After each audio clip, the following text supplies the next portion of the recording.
I've got good news for those of you who heard me speak before. I only have half the deck now. Okay? So, leather. Thankfully, nobody has talked about leather yet, and it's a really polluting industry. It's currently ranked 4th in the world if you look up all the different tables. 2016's DALI, which stands for Daily Adjusted Life. Oh my God, I forgot. But anyway, it's lost. So it's pretty bad. We lose about 1.9 million human lives days, or I should say years, in terms of tanning. So this is the supply chain. And it's important to illustrate this because a lot of brands here, and you don't necessarily see through to the origins. So meat packers, they harvest the animal, everything starts to rot, the hides are the byproduct, it goes to the tannery who uses the tanning method. It could be chrome-free, veg tan, whatever it might be, into the leather that you and I know, that then goes to the factory, goes into your handbags, or your shoes, or your belts. And this is actually where the industry has been concentrating upon. The leather, the tanning side, because they're the ones that actually output the horrible chemicals and the dyes. But actually the problems start here, and it looks like this. I'm sorry if you're going to have steak tonight, but this is how pallets of salted hide are shipped. It's salty, it's got fur, it's got fat, you can see blood oozing. I, by the way, picked the nicest photo I can find already.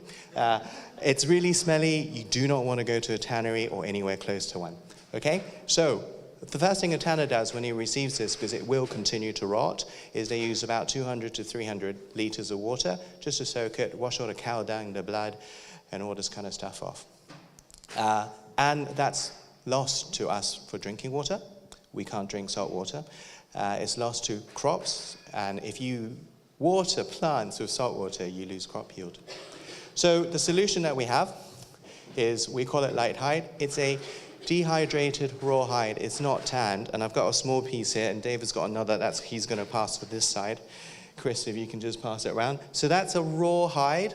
It's not tanned, and all a tanner needs to do is chuck it in a pool of water. It becomes skin like yours and mine again, ready for any tannage. So if you want to do chrome-free, you can. Okay?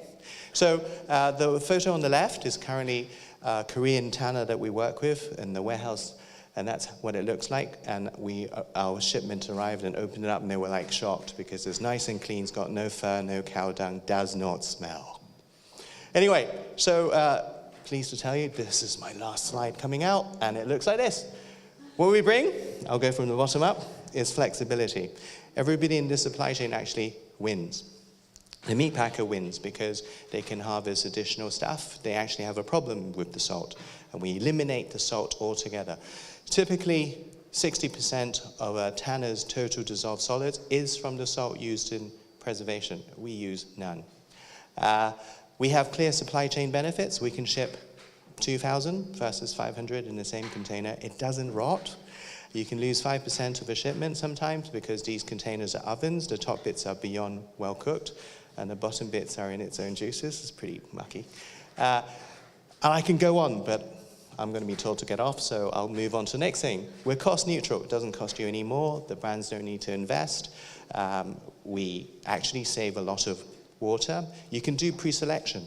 So for some of the tanners that work with really high-end stuff, they can actually see the grain of the leather, choose the ones that needs to go to the drum for that brand, let's say, and then save the others for other stuff, right? We're also obviously green because we eliminate salt altogether. Like Jane, I'm here for 36 hours. So if you want to talk more, please come and find me. I'll be happy to talk to you. And that's it. Thank you.